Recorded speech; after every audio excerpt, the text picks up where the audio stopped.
इस वक्त ये हमारा होटल का व्यू है। ये हमारा डाइनिंग हॉल है। डाइनिंग हॉल है, सब अभी नाश्ता कर रहे हैं अंदर से। आप यहाँ से आएँ तो ये सामने इसका व्यू है। ये नजफ़ अशरफ का होटल है हमारा। सामने सी है, पूरा एक समुद्र दरिया है और ये सारा व्यू है इसका।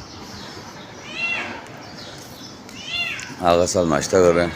आगा साहब नाश्ता कर लिया आपने? जी सरकार, बड़ा बेहतरीन नाश्ता किया। 3 किस्म का 2 किस्म के अंडे थे, चने थे, रोटी थी। बेहतरीन लाहौरी नाश्ता।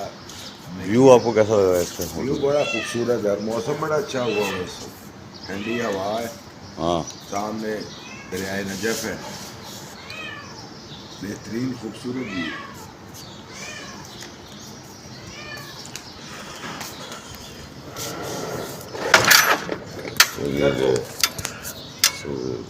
ये सामने इसका पूरा व्यू है।